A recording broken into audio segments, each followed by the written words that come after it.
I'd like to call to order this regular city meeting for Monday, October 20th, 2025. I'd like to remind the audience that this meeting is being recorded and/or taped. I'd like the clerk to note that all commissioners are present. Before we begin each meeting, we start with the invocation followed by the Pledge of Allegiance, and tonight Commissioner Schmidt will lead us in prayer. Lord, we thank you for this day. We thank you for the changing seasons. We thank you for the opportunity to be a part of a city that has lots of good people in it. We thank you for the changes that we have to adapt to all the time.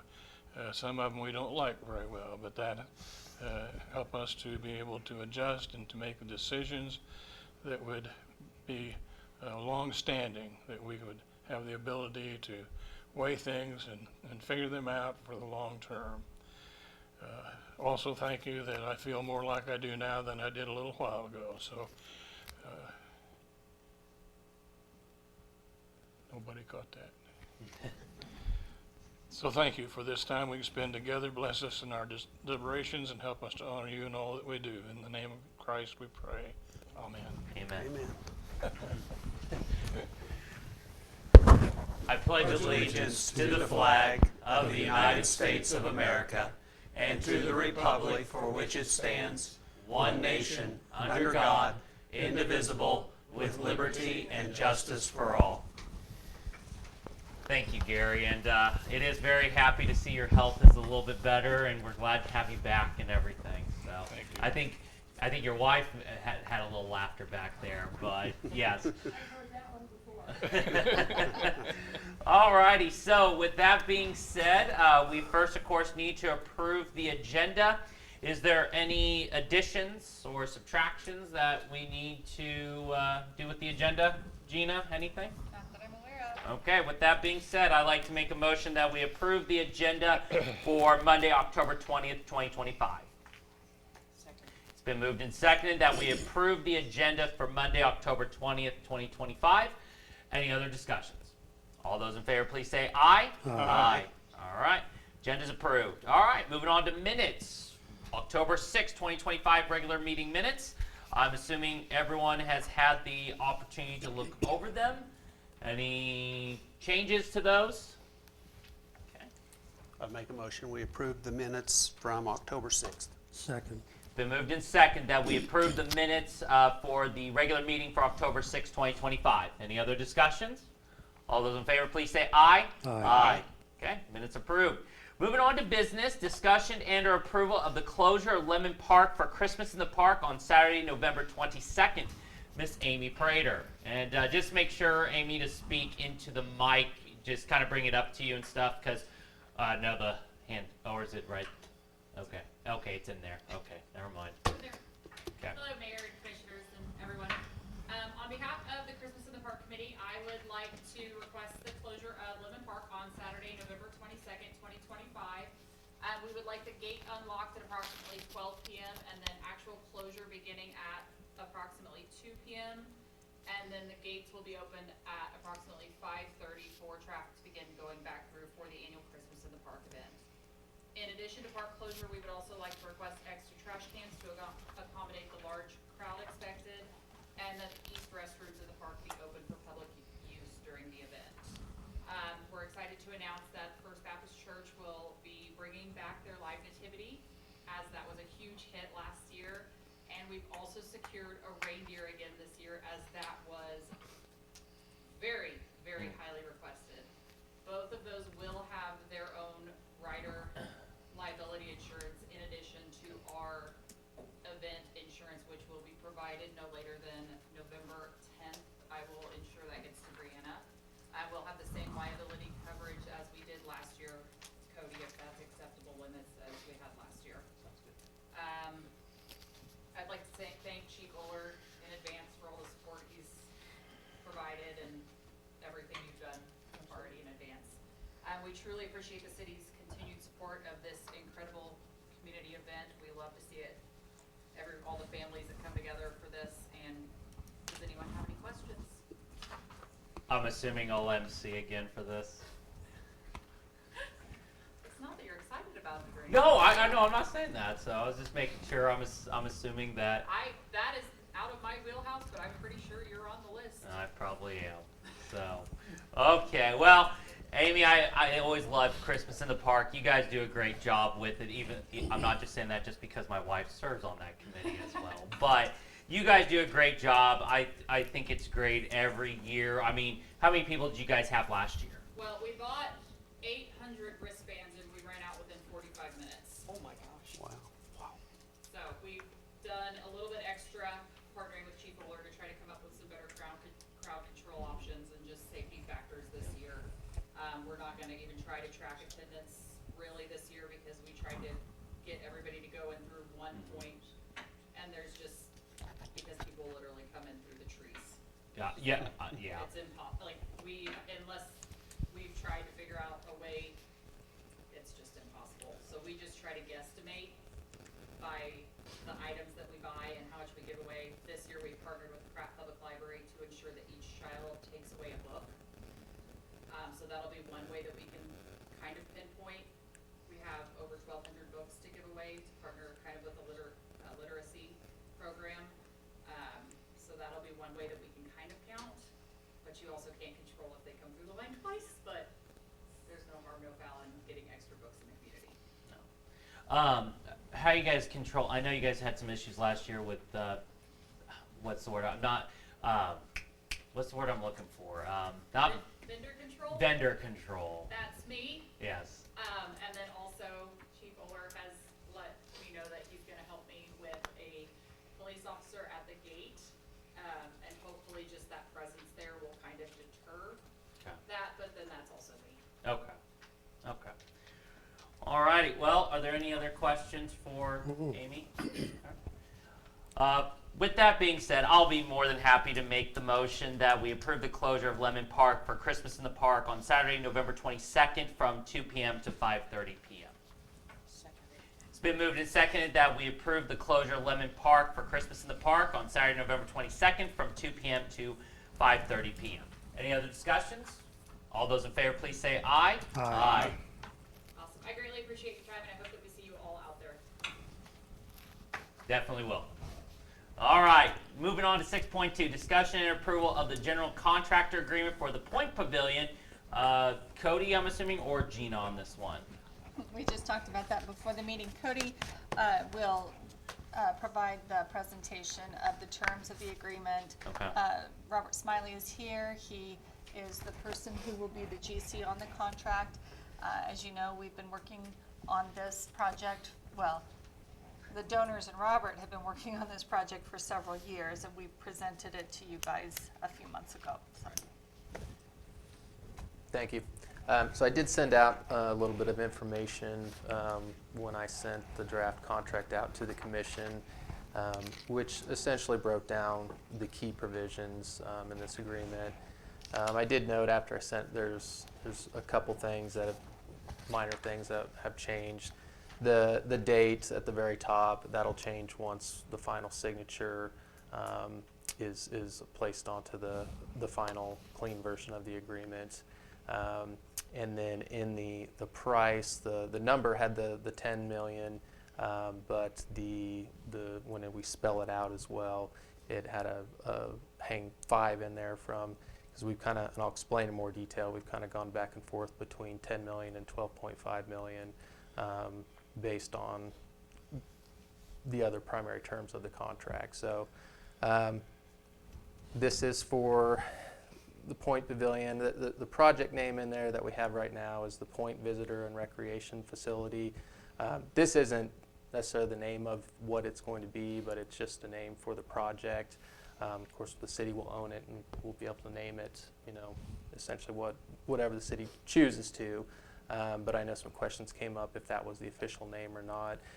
It could be one and the same, so if there is a name that it has been decided on what the facility and everything is going to be called, we could put that in there. But I think the main provision of this is just so it's clear to both parties what project we're talking about.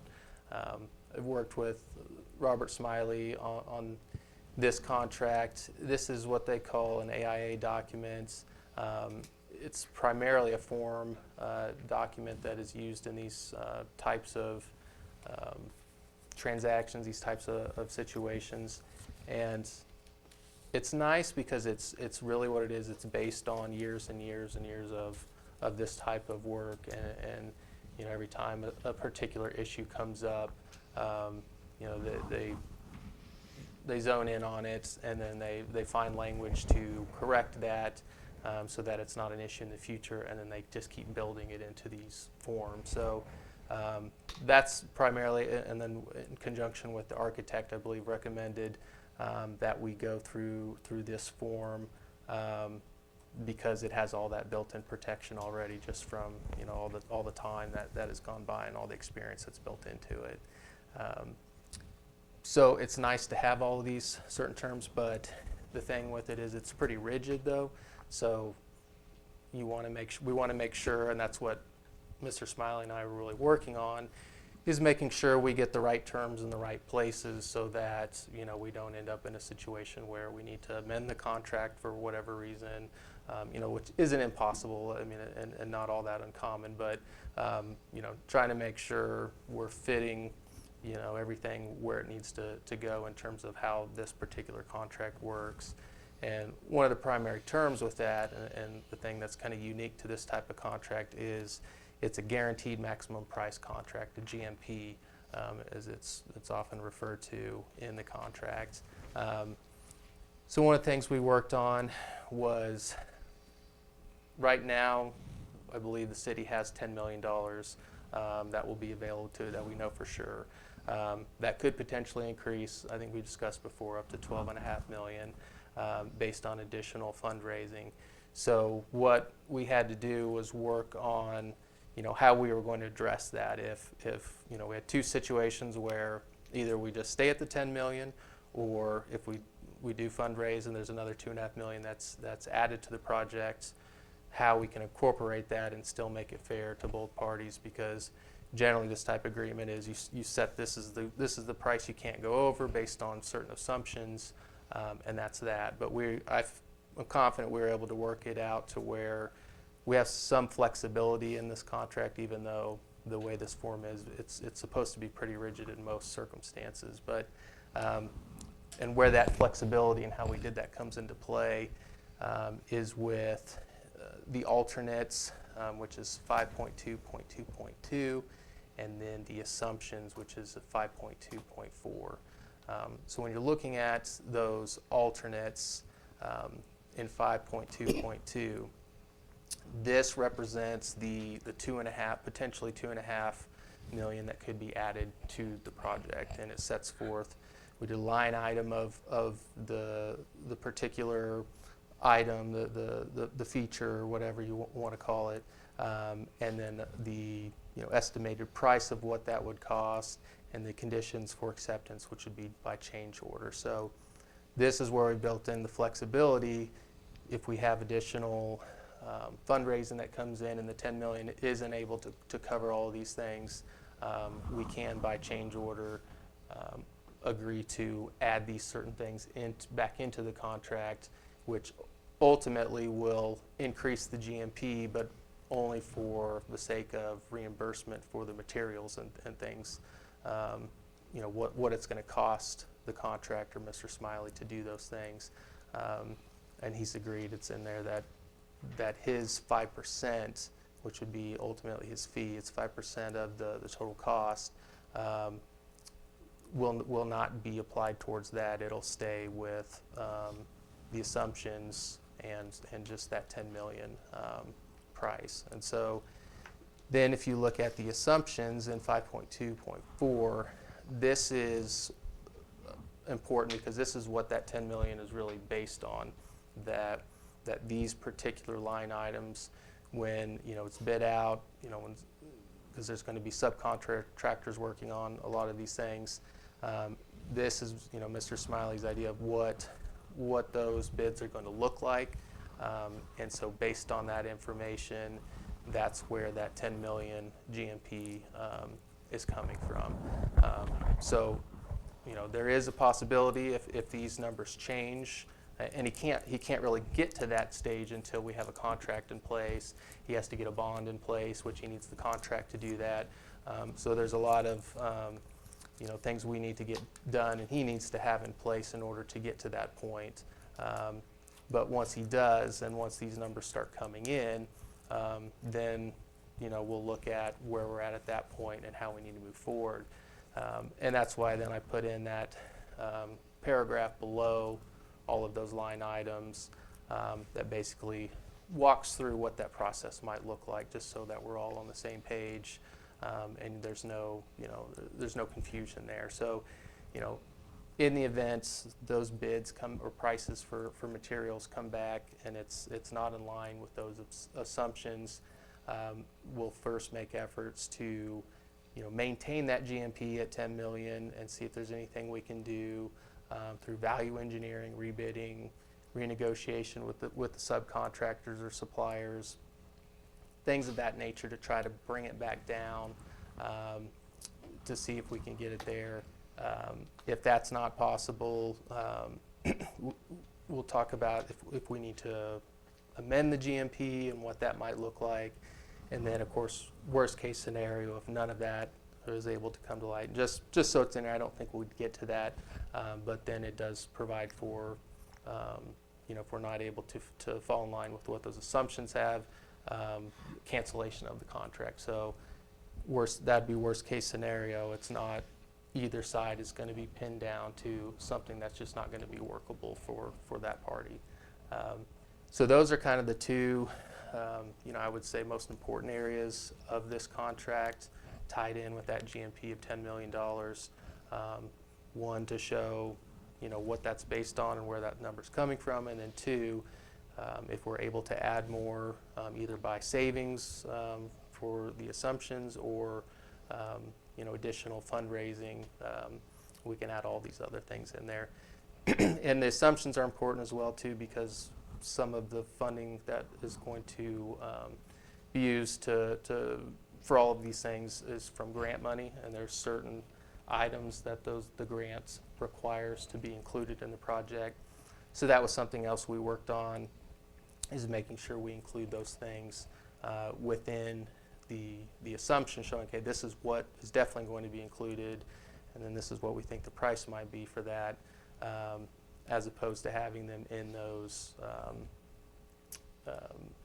alternates where we were worried if the grant provider looked at the contract and saw it in something that was an alternate, which isn't guaranteed to be included, we didn't want to possibly violate the terms of the grant and maybe have some of that money taken back. So we looked at that closely to make sure we were in compliance with all of that as well.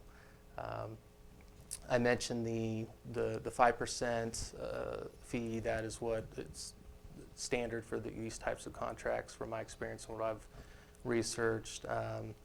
There's going to be reimbursement of, of course, the cost of the materials and the cost of the subcontractors and things of that nature. There are a couple incentives built into it, which again are standard for these types of contracts. Primarily there's the early work incentive if it's done. We call early completion. Substantial completion of the work is achieved on or before the contract time, which I believe is August of 2027. Yeah. And talking with Robert, he thinks that's a fair day. He thinks that builds in a little bit of cushion for him. Thinks he'd probably be able to get it done before that, but hopefully. And that's assuming there aren't any big change orders or anything like that that's going to increase the scope of the work, which could push that out a little bit too. But yeah, so if the early completion is done, there'd be a 1% bonus, and then also shared savings. If the work can be done for less than the GMP, then 75% of that savings would go back to the city, and then 25%, as an incentive to the contractor to try to lower those costs as much as possible, of course, while still complying with the terms of the contract. So, in addition to that, kind of on the flip side of it, the standard liquidated damages clause, 1,000 per calendar day is kind of standard, and that's something we discussed it as well. He's used to seeing that in other government-related contracts. So that would be kind of the opposite side of those incentives. As far as that goes, I think that covers, most of the main points of this contract. The rest is like I said, I would say what you kind of refer to as boilerplate, but it's a good kind of boilerplate because it's been built up over years of experience to try to avoid, unforeseen circumstances and try to cover all of those things. So if you have any questions, I'm happy to talk about them or any proposed revisions as well. Because this is it's in draft format right now. The way the AIA program works is it has it in this format until we're ready to finalize it. Then I upload it into their software, which is on the cloud now, but then it kicks out a final version, and I can only do that once. And then if I do that and we need to do additional revisions to it, then I basically have to buy another license for the contract. So that's why it's in this draft format for you right now. If this is approved, or even if there's some minor revisions and approved tonight, I'd ask that the motion reflect that you're approving this and authorizing the mayor to sign the final clean version or include any revisions that we might make tonight. And then I'll be able to do that tonight or tomorrow morning, and then we'd have mayor sign and Mr. Smiley sign the final clean version of the agreement. So yeah, after that, yeah, if you have any questions or thoughts on revisions, I'm happy to discuss. So I had a question. Substantial completion of work is used several times, but I never saw it defined. And is that an industry standard understanding of what that is? Because to me, 90% substantially complete, and I wouldn't think 90% done with the project is Sure. done. Substantial completion, yeah, it's a term used in the industry, and it basically means it's to the point where in this case, the facility can be used. So, the fully working building with utilities and all of that working. I mean, the only thing that wouldn't be included in that would be maybe some of the finishes and things like that. But once it can actually be used and open as a building, that would be substantial completion once the city can open up the doors and say, it's ready to use. But there could still be some other finishes and things like that need to be done. Freddie, isn't there also, under this same AIA series, the general terms and conditions contract, and I think that we signed that with the architecture. Oh, the yes. architects, and that includes the substantial completion Yep, definition. there was the general, it's standard general terms for these AIA contracts. And the one that we did with the architect, that was an AIA contract as well, that had those same standard provisions in it. So yeah, that's essentially what that would come from as well. But outside from that, including that and outside from it, it's basically once the project is usable, it can be opened, that would be substantial completion. One other question. On the alternatives at 5.2.2.2, so from what you said, it sounded like those of these that are done, Smiley won't get anything for overseeing that. He won't get the 5% for Correct. overseeing those. Correct. He put in there no contractor fee. We went ahead and listed in there as a line item, but correct. He is basing his compensation on this project off of primarily that 10 million GMP. Now he will, of course, whatever that price, he would be reimbursed for that. He's not going to pay for any of that out of his own pocket, but those are the prices with materials and things of that nature, and the labor to do it, what those would reflect, and that would be something the city would pay for. They're just not then going to pay an additional 5% on those prices to the contractor. But if So we, an explanation for that is that we anticipate that those alternatives are gonna be included, but we still have to fundraise a little bit more to reach that financial goal. And Smiley has said that Mr. Smiley has said that he is committed to seeing the project through, including those alternatives, but we can't write a contract for those alternatives until we've raised the funds for them. okay. I was just kind of surprised it didn't include that. But so if we spend less than these amounts, then the money spent below these amounts, is that subject to the 25-75 split, cost saving? No, I have built into that formula, the cost savings, that it's only on the language I use is fee eligible work. So since that would not be fee eligible work, it would not be included in that. Okay. Those are my questions. Good. Good. Yeah. I had a chance to visit with Zach this afternoon about some of these, not so much these things. I was more concerned about the how it was going to affect the people who are going to use that. What kind of fees? Who's going to be eligible for that? Is everybody welcome, or you have to have a membership? Things like that. And Zach, would you want to summarize kind of what we talked about? I thought it was very informative. Yeah, sure, and I'm glad Justin is here as well, so he can confirm that I was hearing what I was hearing. But basically, the discussions with usage fees has oriented to court usage or the suite usage. The visit Pratt portion, which is the visitor center, that's open to the public. I'd use the analogy of a gym. You go to the the high school. Anybody can walk in, use the concession stands, use the restrooms. You don't pay until you cross the threshold into the event. I see that as an appropriate analogy there.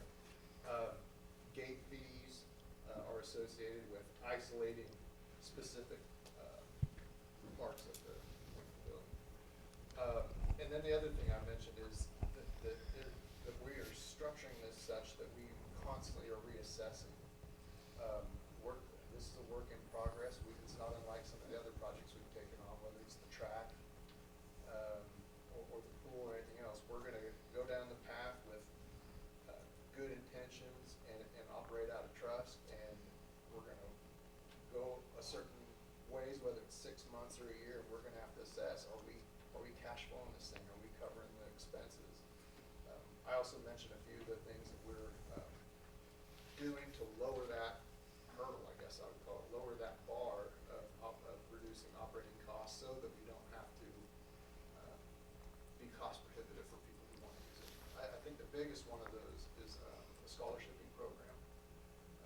We have been approached and have had great discussions with people who are interested in making an endowment, particularly through the People's Heartland Foundation.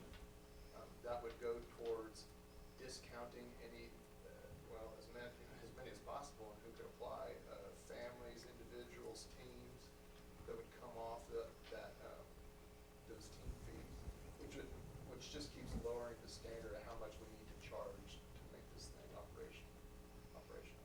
So, but as far as exclusivity, I would say that's how I would sum up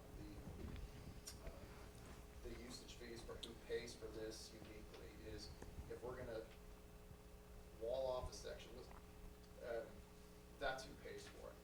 If you want exclusive usage of something, a court or a suite, nobody else gets to use it for that amount of time, you're going to pay a fee. We're going to be constantly establishing what that fee is going to be. Yeah, what do you think of that, Justin? Yeah, the biggest, for this facility, we want to make it as, I want to say as cheap, but as economic as we can for the local residents. And the way we do that is the more tournaments that we bring in, the more revenue generating events that we can bring in from people outside of town.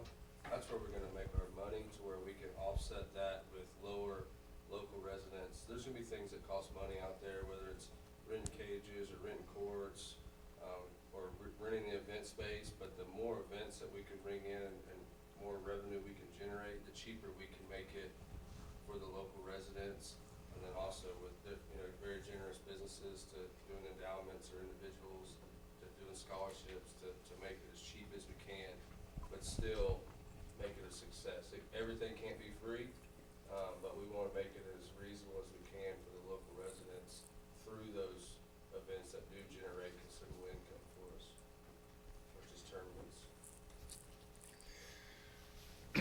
my conversation that we had this afternoon, say a set of grandparents from Oklahoma or Missouri, they've got grandkids playing in this event, and they want to come see it, but they're not people who will frequent this maybe one time a year. And it's a really hot day, and they want to get some relief from the sun, maybe have some refreshment, whatever it is. Are they able to participate inside that building somehow without having to buy a membership or sign something that says, we're going to assess you every month now for I had never heard anything about that, and I think you kind of answered that for me. Yeah, that would be like on an event, if they were coming to an event where they could obviously come to the event, or if they just wanted to, because the Visit Pratt is gonna be a local visitor center that we're gonna encourage, we're gonna want people to visit. We wanna showcase what Pratt has to offer, so that part of that, which is gonna be a major part, is gonna be open to the public whenever they wanna come in for our normal visitor hours. And then, obviously for events, everyone's welcome for those too. But they could bring their own cooler or whatever in those areas of that building. On the Visit Pratt side, so where, yeah, that's gonna be a little more open now. We won't be allowing coolers like in the athletic side, where we're not gonna allow any food or drink other than water on that side. But yeah, on the Visit Pratt, that's gonna be more open to where it's just a local visitor center, during those hours that anyone can visit those places. Just to further that point, we went through a lot of design, particularly with the glass doors that lead into the event space, or I should say the courts, to isolate events where you cross that threshold, you have to pay. Very intentional with a lot of the designs, even the suite area or anything else that can be rented can be denied access with doors and such. But there is over 20,000 square feet, I think, and pretty close between, that is basically just public building space. that people can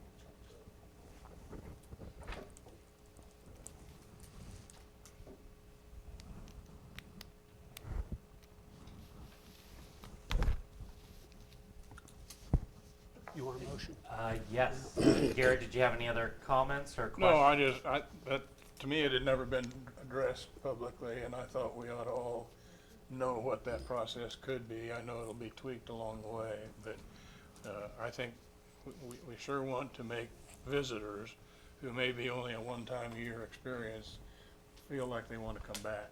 Right. If they've got to dish out so many dollars to take a drink or something in there, that might discourage them. It'd be a lousy visitor center if we. Yeah. Yeah, Gary, I don't see it any different than the way that we currently do our baseball, softball tournaments for the most part. The baseball and softball teams that come and they join our tournaments, they pay a fee, they go to our concession stands, they use our facilities. The fans too. They pay an entrance fee, yes. Yeah.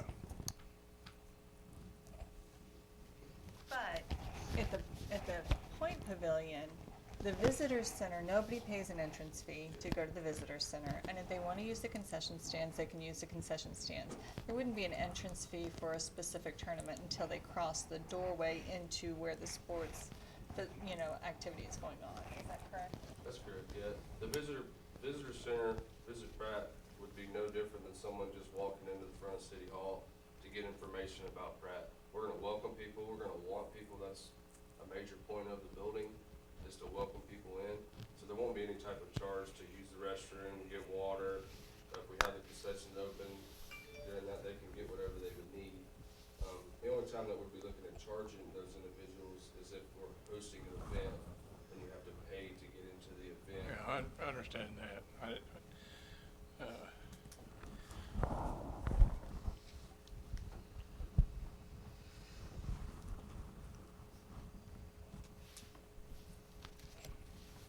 I'd make a motion then that we approve the general contractor agreement for the Point Visitor and Recreation Facility with Smiley Concrete LLC as the general contractor. Second. It's been moved and seconded that we approve the general contractor agreement for the Point Pavilion with Smiley Concrete. Any other discussions? Okay, all those in favor, please say aye. Aye. Thank you. Thank you.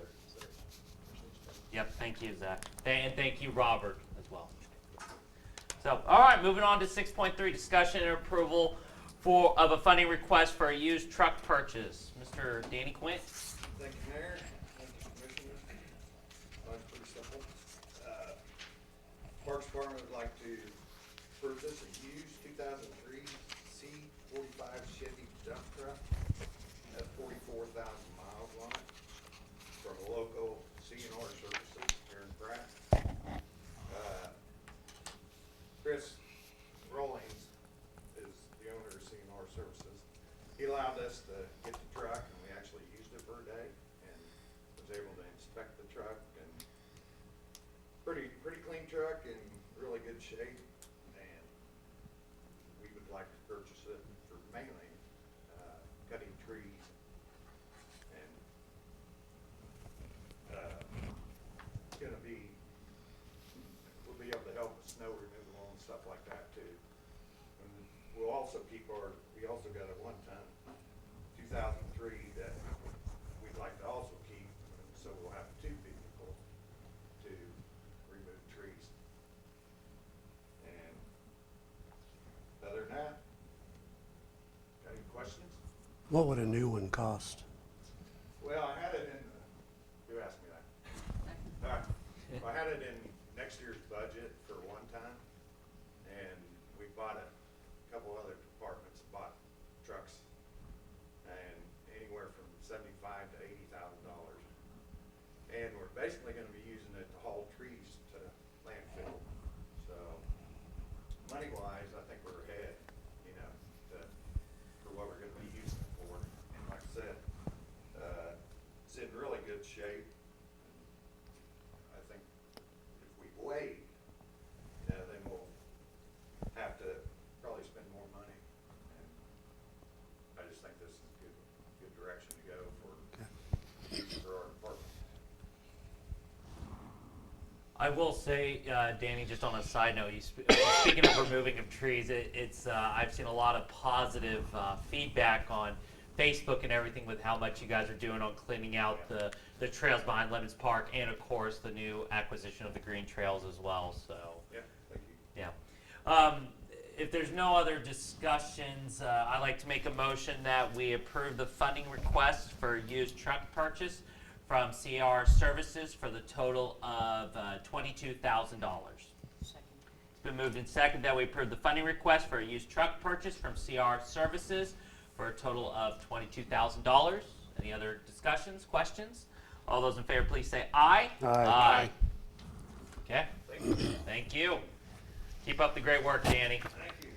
All right, moving on to 6.4, discussion and/or approval of a letter of support for the Union Pacific and Norfolk Southern Railroad merger. Miss Regina Goff.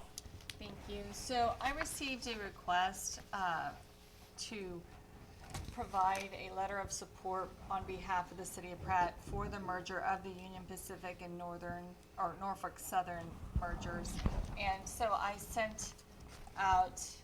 forwarded the proposed form letter to the commissioners, and separately I spoke to a number of you, and one of the comments that I received is this merger benefits the railroad, but it doesn't necessarily benefit the city.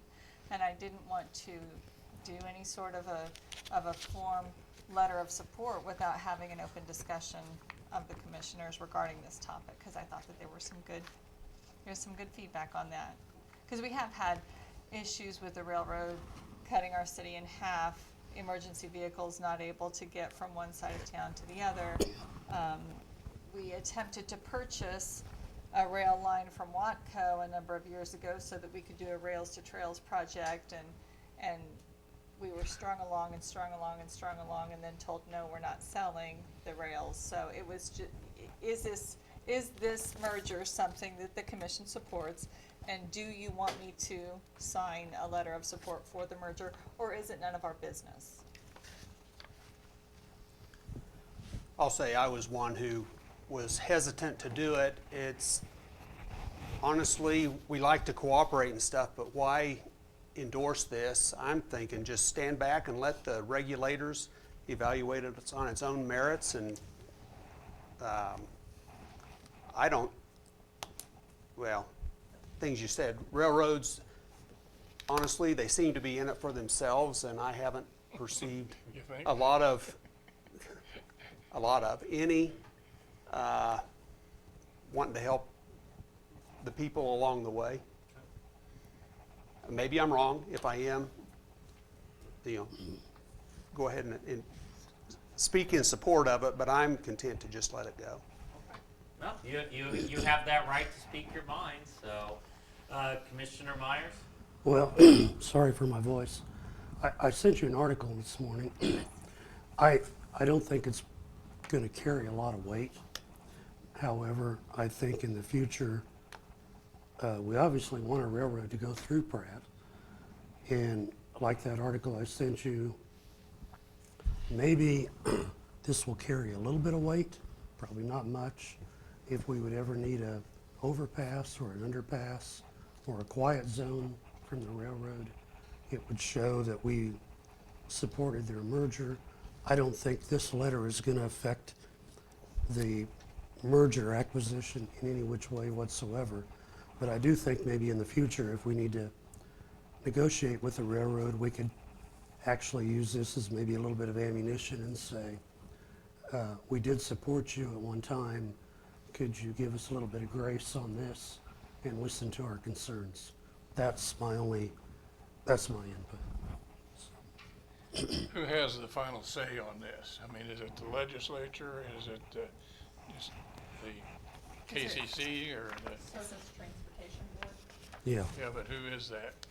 it's a government agency, they're shut down right now. So are we talking federal or? I'm assuming it's a Federal. federal, Yes. it's feds, but right now feds can't do anything until the government reopens, so.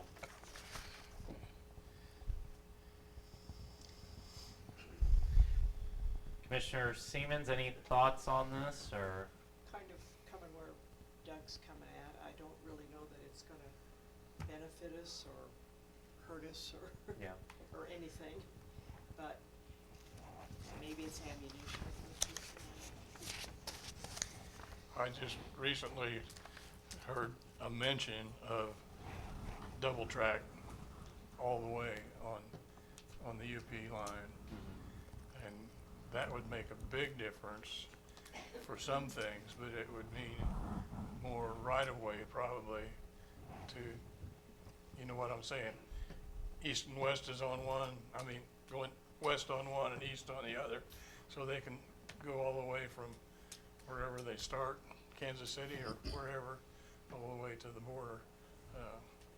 That would that would mean a lot of changes for us, and how many changes would we have to make as a city for sewer lines, water lines, electric lines that now are going underneath the railroad? And or do we need a bigger,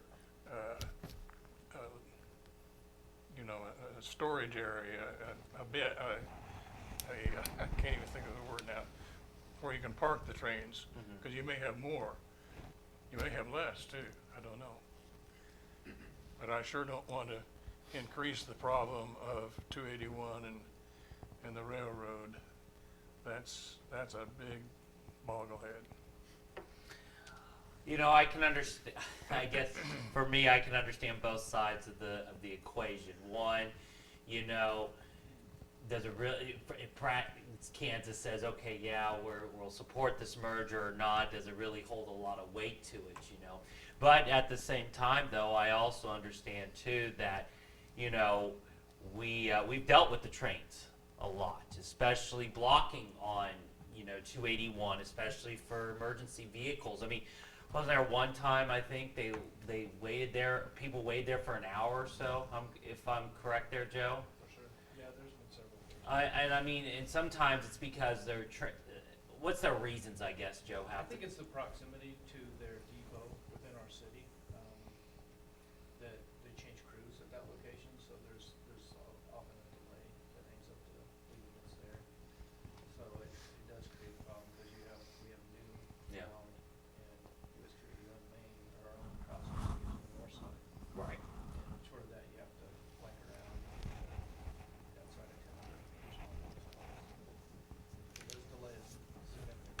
Right, and I feel like even though we've tried to call the federal not what is it I don't want to say Federal Train Administration, but it's the Like the transportation. transportation. Thank Transportation. you. I drawn a blank there. It seems as though nothing ever gets solved. You know, it seems like they're like, sorry, too bad, so sad. But I do understand too where Commissioner Myers is coming from on the idea like if we do sign this, they may benefit us in the long run on if there is something maybe. But I think I have to kind of agree with where Commissioner Hosteller and Commissioner Schmidt are coming from. I feel as though personally we should just let the trains just deal with their own issues because I feel like personally they really have never really helped us out. I feel like especially we tried work with them on the rails for trails and then they dragged us along for what, a year? Two. So, and nothing got accomplished there. And I feel like with the trains bogging us down on 281, I feel like nothing will change. That's just my personal belief on that. So, Which the Rails for Trails may have been a different railroad. It was Blacktop. I'll throw in there, I lived north of the tracks for 14 years, and so I dealt with the blocked Yeah. railroad. And so if this would lead to more trains coming through Pratt, I think there's people north of town who would not see that favorably. Businesses too. I mean, that shuts off that flow of traffic and to the lumber yards, to whatever's on the north side, and that can't be good for them. yeah. And plus too with, we tried looking at, we had a constituent, a year or two ago asking us to look into the, what you said it, the no sign. Quiet zone. Yeah, quiet zone. I think that was going to cost us what, 250? Wasn't that going to cost us a lot of money too, Gina? Yes, but I don't remember exactly what the costs were for. But Right. we would have to get approvals. Yes. So, and now it's actually going to have to be from the federal government too, wasn't it? We'd have to get approvals for that. So, I feel as though I have to agree with Commissioner Hosteller on this one. I feel like if they get it done, okay, awesome. But I just think we just stay out of it. So, I don't have a lot of dog in the fight, so. yeah. So, Okay, so then I will graciously decline. yeah. Okay.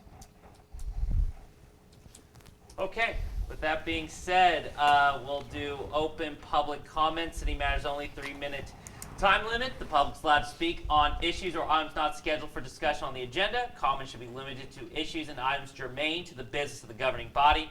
The commission will not discuss or debate these items, nor will the commission make decisions on items presented during this time. Members of the public will be limited to 3 minutes for comments. Anyone in the audience? Okay. With that being said, we will move on to report. City manager. Thank you, Your Honor.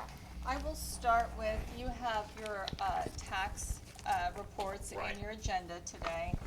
And so it was mentioned previously that perhaps we should, just on a high level discuss these when they come out. So overall for the year, our alcohol sales tax is down $13,000. So people in Pratt County are drinking a little bit less alcohol in the first 3 quarters of 2025.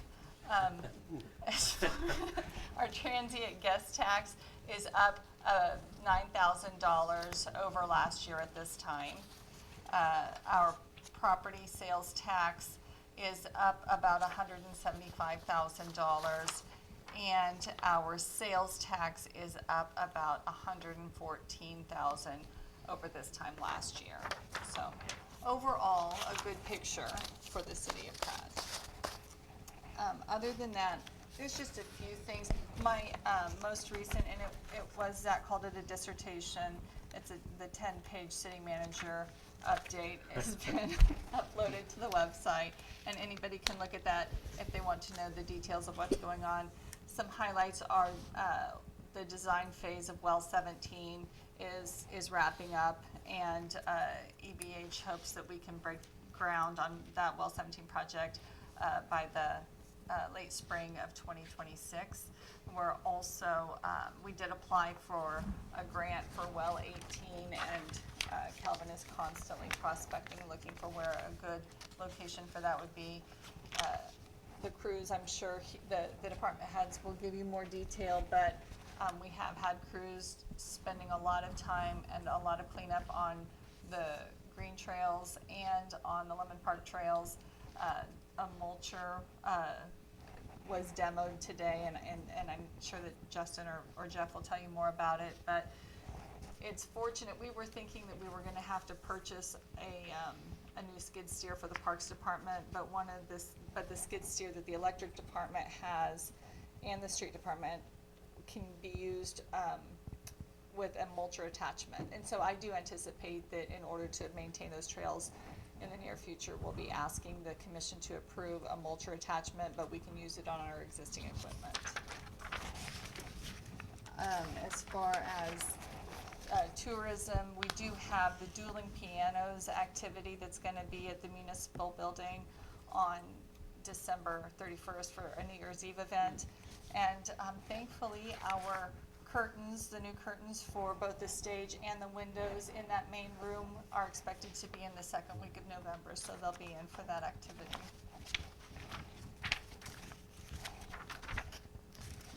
I know Mike LeClaire is here, and if you want to hear from Mike on any IT updates, I'm sure he would provide those. He and I are discussing backup equipment since we've taken all of our IT in-house for our server. I will say that our IT security situation is 100 times better than it was even just 2 or 3 years ago. Mike has worked very, very hard shoring up our IT systems and making sure that we are not vulnerable to attacks or any malware. And I'll answer any questions, but. How was the, excuse me, revitalization? Yeah, it was good. We had several of the taxing entities there. The next neighborhood revitalization authorization for the taxing entities in Pratt County, at least that are administered by Pratt County, will look very different than it did before. And Cody can provide some more legal analysis on that. But basically, the way that it has been done in the past is not really in compliance with what the statute dictates for what a neighborhood revitalization program should be. And we have several meetings ahead of us. You know, we've done a good job this year getting mobilized and having the taxing entities talking to each other several months ahead of when that program needs to be renewed. Okay, perfect. Any other questions for Gina?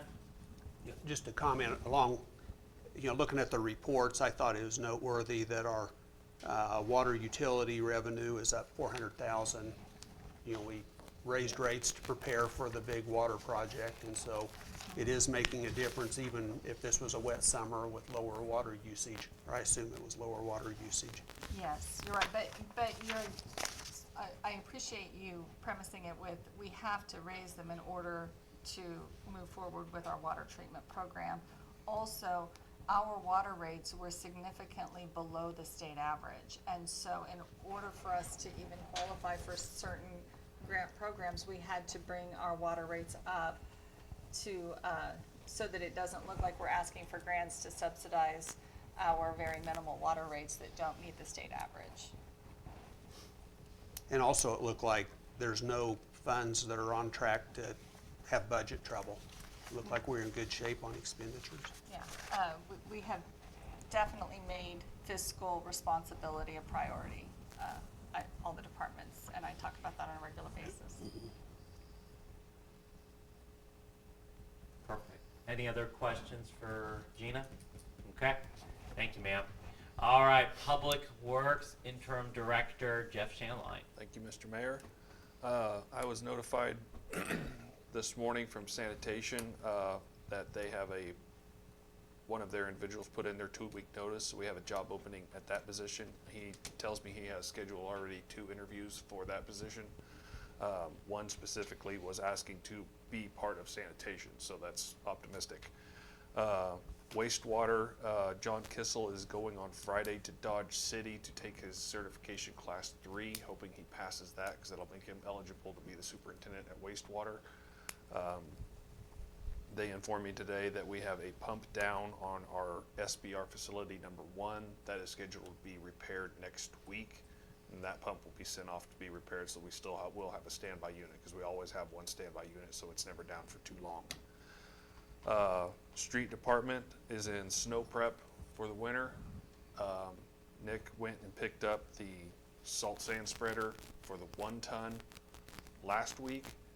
That is being installed and gone over for preparations.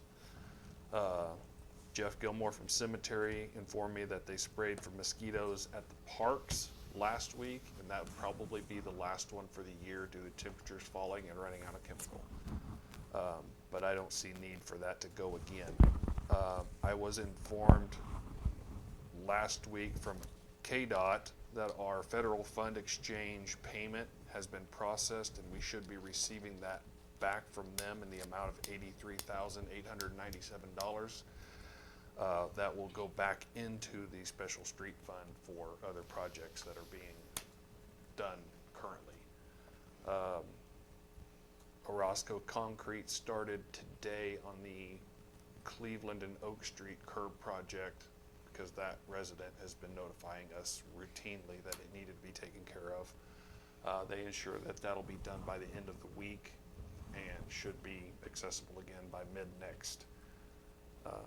And they're still working on the large concrete curb and gutter project, and still sure that that will be done by the end of the year.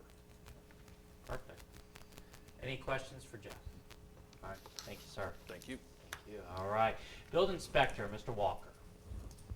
Thank you, sir. I don't have anything for tonight. I've Okay. been on vacation. All right. Any questions for Robert? All right, thank you, Well, sir. can I just Yeah. say that Robert did bring me, he's being very modest, he did bring me 2 lists today of the properties that he's been inspecting and working with the owners on nuisance issues, and a list of unsafe structures that are being referred to Cody to work through the process. We anticipate having a resolution on the next commission meeting for an unsafe structure. So even though he was on vacation, he's been working hard. Okay, well, perfect. Great job, Robert. Thanks. All righty. Electrical department, Mr. Huber. Alrighty, in the power plant situation with employees, I've got 2 that are gonna be starting here in the near future, one next week, one hopefully in a couple weeks, and that'll get us back on track. Right now, my maintenance department down there is 1 guy, and he can't get everything done, of course. So with the new power plant coming in this next year, I've had the line guys over there, and some of you might have seen on 10th Street, kind of cleaning up the area, remove some of the stuff that will eventually be in the way, and organizing, because not only was the power plant situation going on, we have the substation expansion going on. Utility Help Net came in last week, did some more surveying, so they're getting their things in order. Evan and I met with a lady from Power Plant Compliance that is doing our air permitting on the new power plants, and it's a lot. It's more than I ever thought was gonna be with that. Evan's working with her really well, trying to get that all sorted out. There were some mistakes made back when they originally built the units 6 and 7 on air compliance, and they're trying to hash out that right now, and we'll have something worked out before the new ones are installed. The line department's gonna set, potentially we're gonna set 4 or 5 poles this week. They've been putting off because they had to get down in the ditch, and with all the rain we've had throughout the summer, they just couldn't get to it. Until about 3:30 this afternoon, somebody smoked a pole out on Sandy Creek Edition right at the entrance, so tomorrow they'll be working on that. And, yeah, so day-to-day operations going well, things are going good. Jamie, is the definition of smoked a pole, Smoked a pole. somebody smacked? They didn't take it. It broke it off, but Okay. it's, and they weren't around, so. Okay. We have the neighbors looking on their cameras to see if they can pick something out, but, Okay. yeah, that's all I got for you. Okay, any questions for Jamie? Okay. Rec Department, Mr. Kraut. Thank you, Mayor. We're just finished up week 5 of 6 for our fall flag football, volleyball, soccer. So this Saturday will be our last Saturday. Got a couple of championship flag football games. Last week they started doing some of the municipal building projects, tackling those, getting rid of a lot of the old pieces of equipment that were in the upstairs. They actually used the broken windows to the advantage and just threw all the trash into the dump truck out the window instead of having to take it down the stairs. So we tried to tackle that before the windows started getting replaced. So but we put the wood back.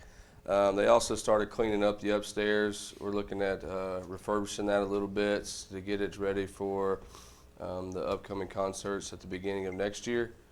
So we got some plans in the works to make some of the upstairs accessible and have some seating up there for concerts as well. So they're working on some of those projects. Now that mowing season's starting to wrap up, some of the guys out at Green will start coming over and helping Eric and Mike at the municipal building or community center, City Hall to help with some of the projects that they're not going to be mowing every day. The county did come and get their election equipment out of the community center. Our guys helped them load some of that stuff up and take it to their new polling location. So the election equipment's no longer at the community center anymore since they have a new polling location. And then, as Ms. Goff did say, we have a demo Vermeer dealership out of Goddard. Dropped a Fecon drum mulcher off today for us to try out. As she said, we're using the electric department skid steer, and then the parks department are running it, demoing it, trying it out, making sure that it's something that'll be suitable for us. It looked like it was doing a great job when I was out there earlier, and then Jeff said it was doing phenomenal this afternoon when he was out there. So we may be in the near future looking to possibly purchase the drum mulcher if the guys say that it works like it should and it's going to be beneficial for us. Save us a lot of man hours with having that machine doing a lot of that work. So that's all that I got. Okay. Any questions for Justin? All right, perfect. Thank you, sir. All right, IT department back there, Mr. Leclerc, do you have anything or? I didn't have anything there. Okay. So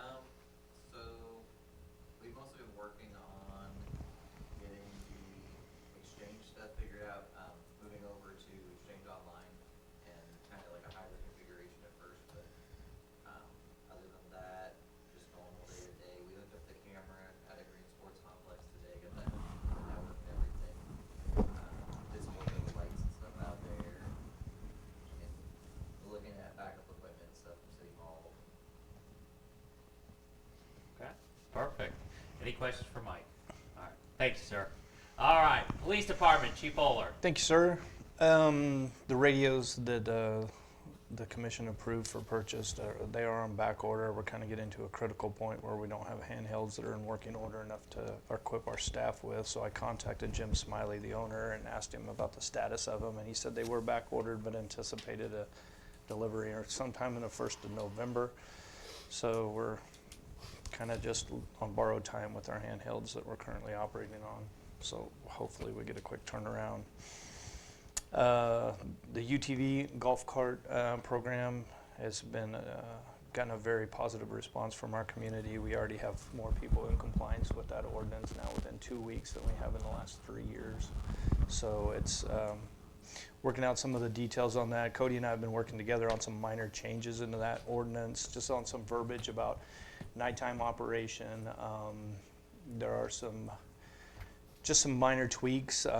There are some states too that I did discover in researching UTV ordinances.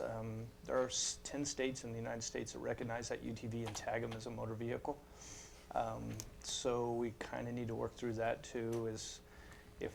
We currently have 2 within our city that operate under Arizona and Oklahoma tags, and they're actually a state issued tag. So whether or not we actually require that citizen to display a municipal tag when they're already, it's like a regular motor vehicle tag that's being issued from these states, or whether we just recognize those, because they're compliant with all of our ordinances anyway. And there's actually some issues with displaying 2 tags on a motor vehicle prohibition. So Cody and I are going to work together with some verbiage and try to maybe present the commission with some amendments to that ordinance. We have an old unit, patrol unit, Unit 20. It's just used as a spare. It had the old black and white logos that are on there that have become completely deteriorated from the sun. We were using a company, or the police department had previously been using a company out of Wichita called US Logo. I sent some pictures of that unit to them and got a quote for removal and reinstall, and we got about a $4,500 quote. So I reached out to Taylor Printing here locally, and they said yes, they could do the wraps like we were doing and the removal for about $1,500. So a significant savings there. Taylor Printing has that unit now, and they've begun working on that. Detective Sleeth is in Topeka for training this week, Tuesday through Thursday, on some labor trafficking training and identification of deceptive behavior at the Topeka Regional Training Center. We did have a dispatcher resign this week. In conversation with the director, Christine Landwehr, she reported she had one started today and another one starting, I think Alita said, within a week or so. One starting November. No, that's, yeah, starting the 23rd. 23rd, But yeah. then she hired another one that hasn't committed until Correct. That would be, she reported that she had a Sedgwick County dispatcher, a seasoned Sedgwick County dispatcher who was willing to come over and help us in our dispatch center for, to cover some shifts until the new dispatchers are out on their own. And she also reported that there was a former Barber County dispatcher that she was really optimistic that may be interested in a position here, that she's currently, she would be able to go to work quickly after learning our system. Other than that, that's all I have, unless you have questions for me. Any questions for Chief? All right, thank you, sir. Thanks. All right, Fire Department, Chief Hoffman. Thank you, Your Honor. Just had a few things that we've got. We did get the letters out to all the banks for the loan for the truck. So those will be coming back to us, and then we'll have the bid opening for that. Looking at getting the north door, the opening, still looking at getting some quotes for that, for getting the brick cut. We did run into some problems where there was some shoring underneath one side of that where the beam is. We can't go that direction. We actually have to go another direction, but it doesn't have to be widened too much, but we do need to get it widened enough to get that other rescue truck in. And so we're still waiting to get some quotes back from that. We did get quotes back for the doors, for the 2 overhead doors, so we've got a couple of quotes to replace the door itself. So we're still working on that stuff. And we had one resident that called us about a house on William Street that's just north of the train tracks, north of the skating rink there. And they want us to try to use that for some training.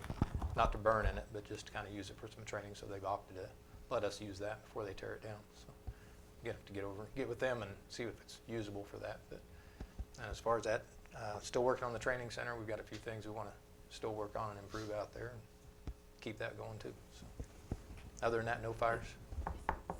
I'll come with it. Yep. Any questions for Chief? All right, thanks, sir. Thank you. All right, City Attorney, Mr. Smith. Thank you, Your Honor. Yeah, there's definitely a lot going on right now. I'm glad that we have the contract that was passed today. I think it's an exciting project, and now that we have that done or executed here tomorrow, that project will be able to move forward. Also, we'll have quite a few building and safety code updates, some ordinances that will be coming your way at the next meeting, basically just updating to the newer versions.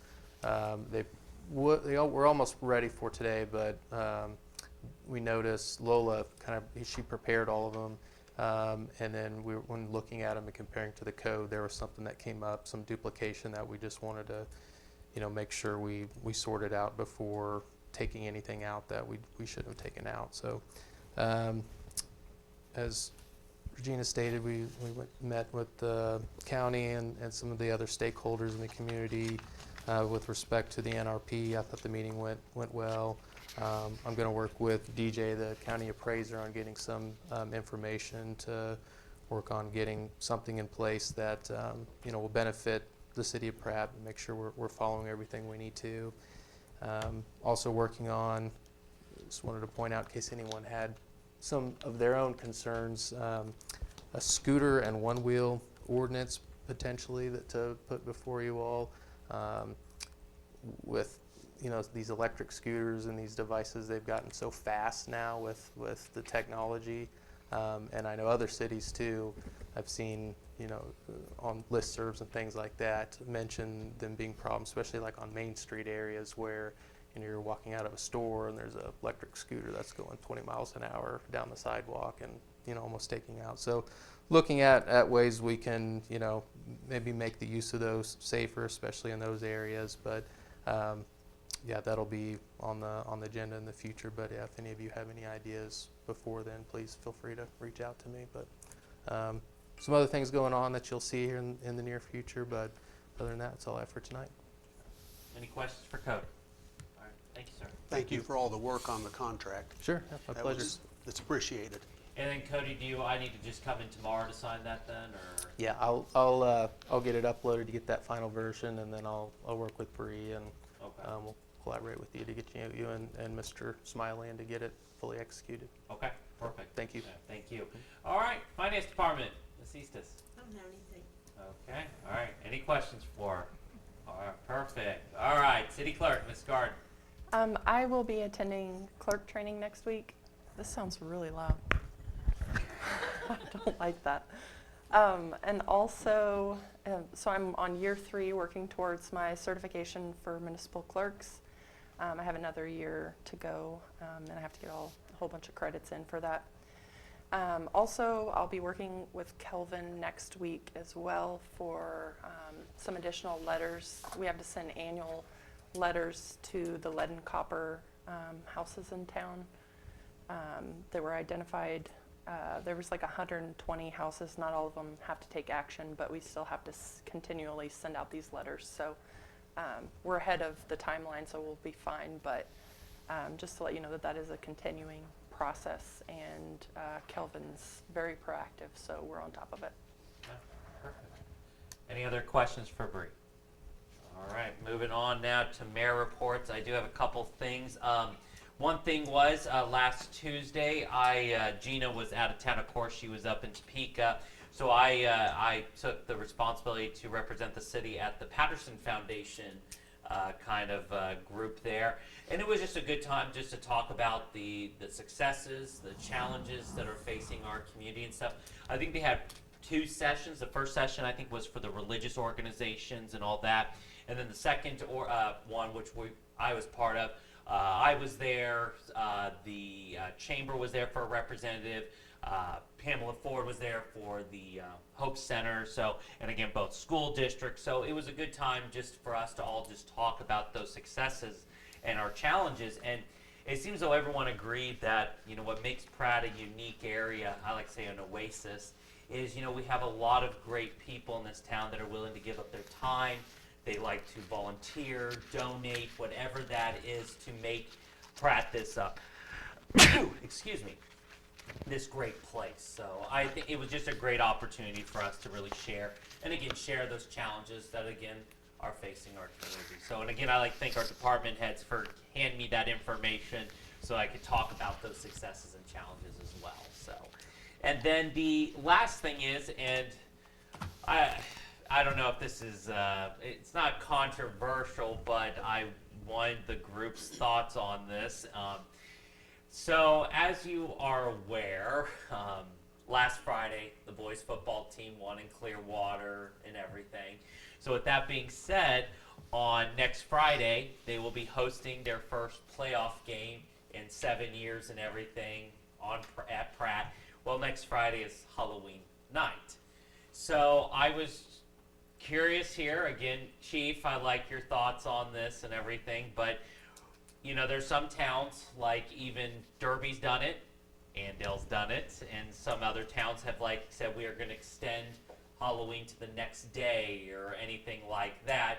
And I was wondering, as a commission and of course from our department heads, your thoughts on what if we say, since Halloween's not for another week or so, we say we're going to extend Halloween for another day so our kids don't feel divided between going to a football game or going trick-or-treating. Again, I know the Main Street thing's still going to happen no matter what, but I thought for those residential areas. just wanted to bring this up. Again, we can all say, keep everything the same, but I wanted to bring that out. Any thoughts? Or we just say Halloween's still on the 31st and we're good with everything? So the grade schools are still having Yeah, Halloween and everything is still saying the same. Everything is. I was just thinking about Halloween night. That's all I was thinking in my head, just so kids aren't divided from going to a football game or going trick or treating. That I was just being nice. So what I'm hearing you say, Kyle, is that because there's a football game on October 31st, and we want to encourage participation in our hometown games. Yes. That we inform the public Yeah. that trick or treating is an option on November the 1st, which is a Saturday Yeah. evening in the neighborhoods. Yes. Not downtown, but in Not the neighborhoods. downtown, just in the neighborhoods. And people have options. I'm not saying it's a force. I'm not forcing people to say Halloween's now on November 1st. I'm just saying as an option so kids know, saying, oh, I can go to the football game and know Saturday night I can go trick or treating. I'm just, as I said, this was just me being nice. No one, yeah, yeah. I can see where you're coming from, and I think that, I think it's an idea, but I just I don't think that the word will get out enough, and I think we'll just see kids trick or treating. And maybe you're right. I mean, I don't know how many kids. I mean, I don't know. I don't know what. Halloween's not what it used to be when I was a kid. So, but we can just keep it the same. That's fine. It's not hurting my feelings one way or another. Won't affect us because we take our candy and go down in the basement and turn out the lights.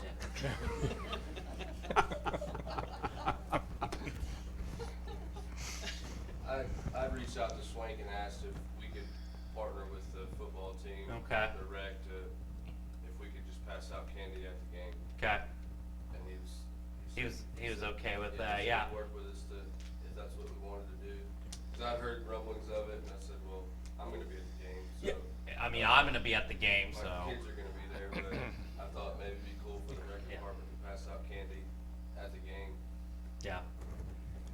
And there's trick or treating before.